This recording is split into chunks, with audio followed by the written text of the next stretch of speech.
बेटा आज की टॉपिक स्टार्ट करने जा रहे हैं नेशनल इनकम का। आपका मेथड नंबर फर्स्ट है यहाँ पे, ठीक है।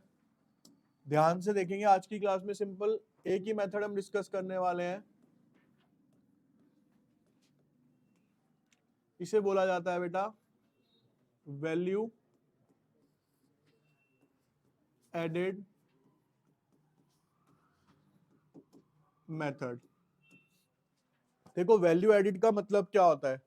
वैल्यू एडिशन का मतलब होता है जब हम कोई चीज बनाते हैं तो ऑब्वियस सी बात है, एक तो उसको बनाने पे खर्चा आता है और फिर हम उसे बेचने के लिए भी क्या करते हैं, उसमें कोई ना कोई वैल्यू ऐड करते हैं। जैसे कि अगर एक शर्ट की बात की जाए, एक शर्ट बन के तैयार हो जाती है, लेकिन उसको और अच्छे से बेचने के लिए हम क्या करते हैं, प्रॉपर उसकी प्रेस होती है, फिर उसकी पैकेजिंग होती है, बॉक्स बनता है, तो उससे उसकी वैल्यू क्या हो जाती है, और ज्यादा बढ़ जाती है, ठीक है ना। तो वैल्यू एडिशन का मतलब है किसी भी चीज की वैल्यू के अंदर किसी भी तरीके से कोई आप एडिशन कर रहे हो, अलग अलग वे होते हैं उसको करने के लिए। अब अगर हम यहाँ पे फॉर्मूले के अकॉर्डिंग बात करते हैं बच्चे, तो वैल्यू एडिड मेथड के अंदर जो फॉर्मूला होता है वो होता है हमारे पास value of output minus intermediate consumption.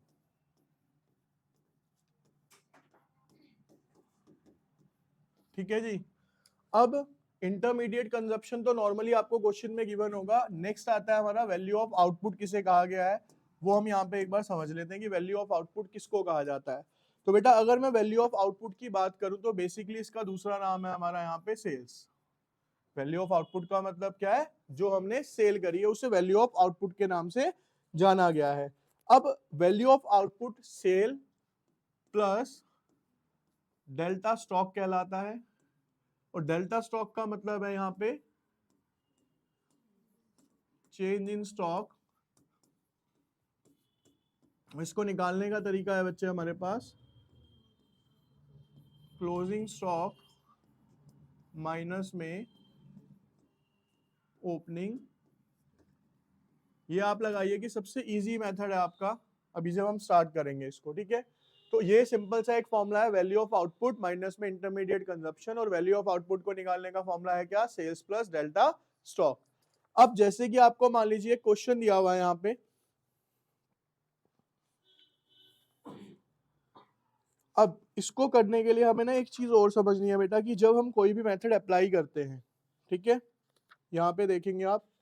अभी एक सिंपल सा एक क्वेश्चन लेते हैं पहले हम इसको करने के लिए।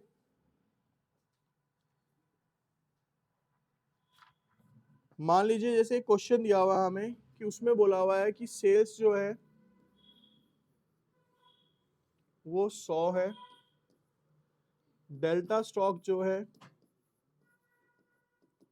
वो हमारे पास 50 है, ठीक है। तो कहते हैं बताइए कितना वैल्यू के अंदर एडिशन हुआ है, वैल्यू एडेड।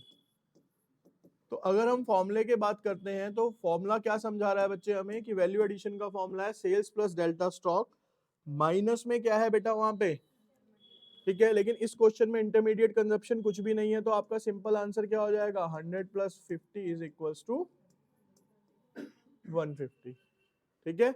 अगर इंटरमीडिएट कंजप्शन होता तो हम उसे क्या कर देते बेटा, यहां से इसके अंदर से माइनस कर देते, ठीक है।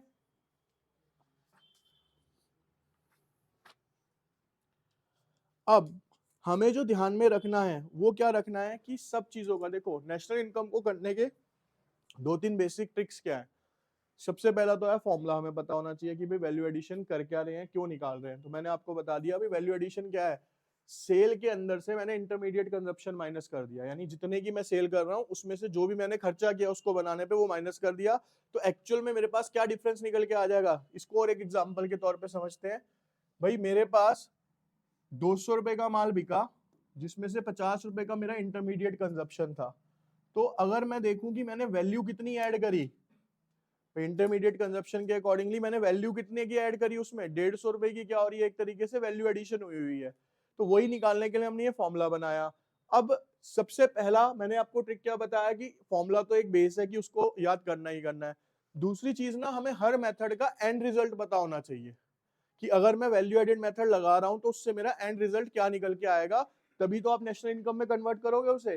ठीक है। तो वैल्यू एडिड मेथड का बात करते हैं बेटा, तो यहाँ पे जो इसका एंड रिजल्ट होता है वो आता है हमारा जीडीपी एट एमपी।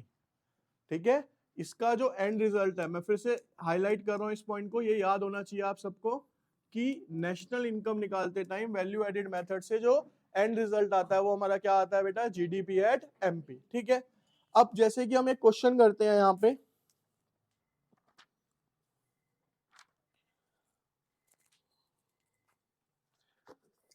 एक क्वेश्चन दिया हुआ है, देखिए इधर क्वेश्चन में ये कह रखा है कि आपके पास एक फार्मर है,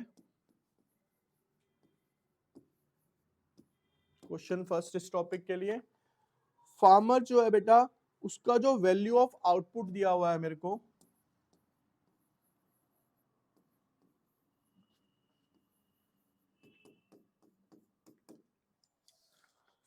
फार्मर का वैल्यू ऑफ आउटपुट है बेटा हमारा 600 रुपए, और इसकी जो इंटरमीडिएट कंजप्शन दी हुई है बेटा वो दी हुई है मेरे को 200 रुपए। कितनी दी हुई है?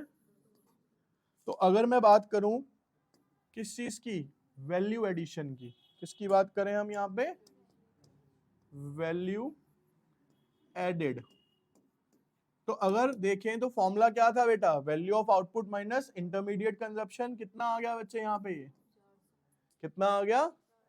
तो ऐसे ही जैसे यहाँ फार्मर दे रखा है तो आपको अलग अलग तरीके के क्वेश्चंस मिलेंगे, primary sector, tertiary sector, secondary sector, इस तरीके से कर दिया जाएगा। तो अलग अलग, अब जैसे हम ये क्वेश्चन कर रहे हैं तो इसमें एक फार्मर दे रखा है, दूसरा दे रखा है कि भैया एक फ्लोर मिल है, फ्लोर मिल, उसका जो वैल्यू ऑफ आउटपुट है बेटा वो 800 है, इंटरमीडिएट कंजप्शन उसका 200 है, तो इसने जो वैल्यू ऐड करी कितने की करी बेटा, यहाँ पे 600 रुपए की करी। ठीक है, उसके बाद एक बेकर दिया हुआ है आपका यहाँ पे क्वेश्चन में,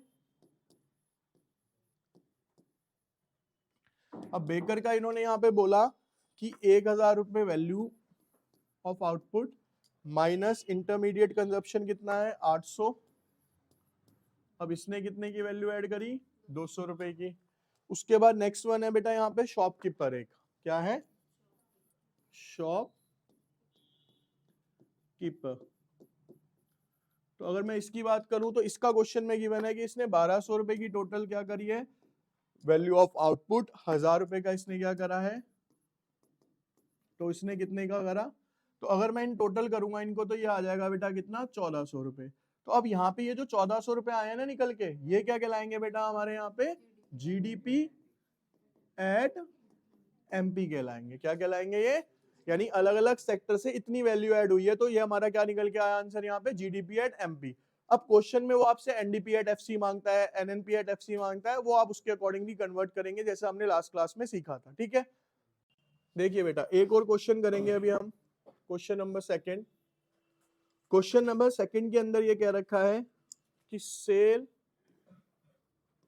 bye firm A 100,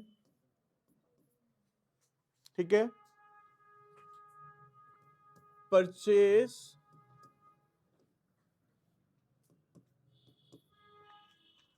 from firm B, इसमें एक नई चीज सीखेंगे आप, from firm B by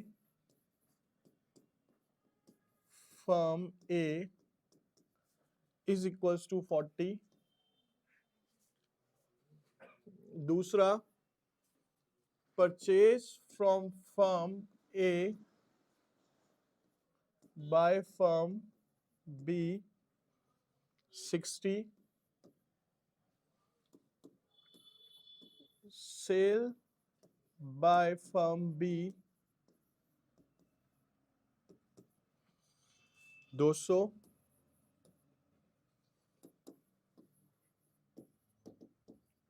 closing stock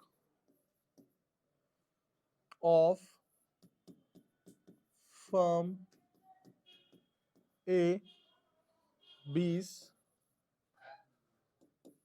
closing stock of firm B 35 opening stock of firm A, 25 opening stock of firm B, 45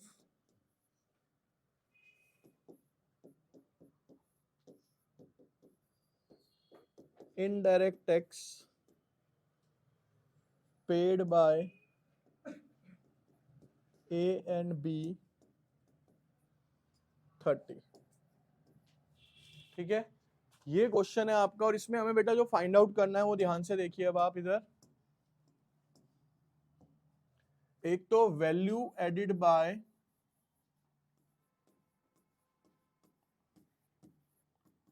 both firm, पहला पार्ट है इसका कि दोनों फर्म ने वैल्यू कितनी ऐड करी, और दूसरा बेटा हमें यहां पे निकालना है जीडीपी एट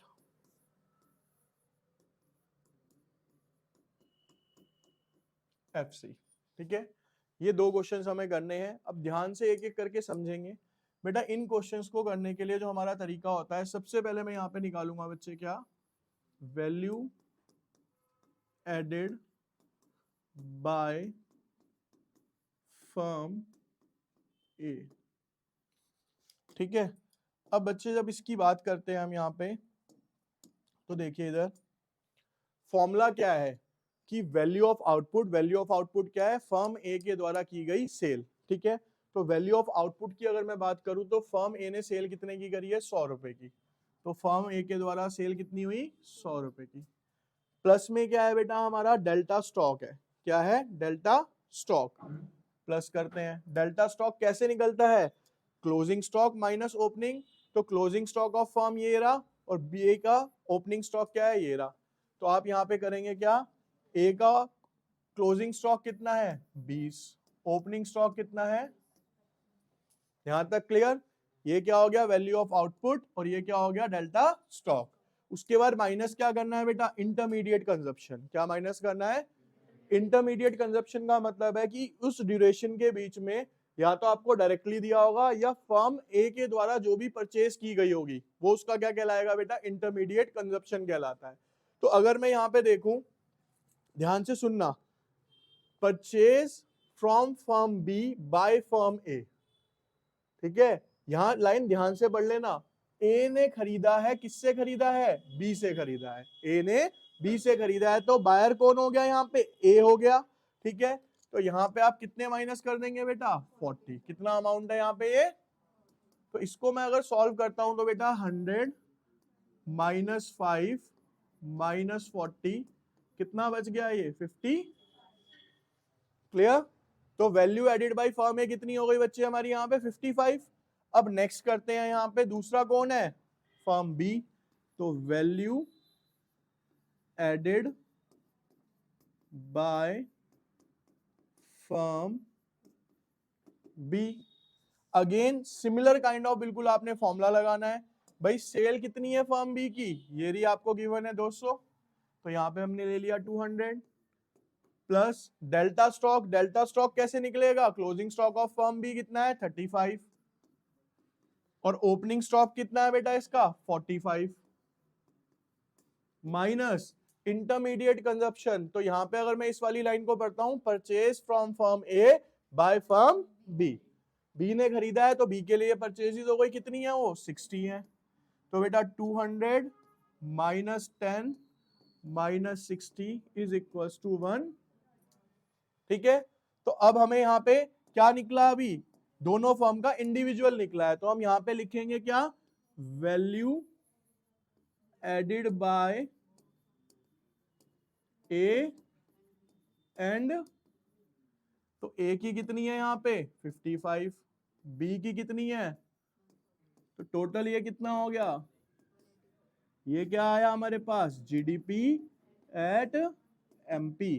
क्या निकल के आया बच्चे, ये जीडीपी एट, मैंने आपको क्या बोला, इसका एंड रिजल्ट क्या आता है, जीडीपी एट एमपी। जब हम जीडीपी एट एमपी की बात करते हैं, और हमें निकालना क्या है बेटा इसके अंदर, जीडीपी एट एफसी निकालना है। तो एमपी से एफसी, एमपी क्या है बेटा, बड़ा है, एफसी क्या है बेटा? तो एमपी से जब मैं एफसी में जाऊंगा तो हमें क्या करना पड़ेगा? माइनस करना पड़ेगा। माइनस क्या होता है? एनआईटी। ठीक है, तो यहां से माइनस करूंगा मैं यहां पे एनआईटी नेट इनडायरेक्ट। वो हमें क्वेश्चन में कितने गिवन है? दोनों 30। कितने गिवन है? तो यहाँ पे कितना आ गया? ये 150। ये आ गया आपका आंसर, जीडीपी एट एफसी। ये हो गया बच्चे हमारा आंसर यहाँ।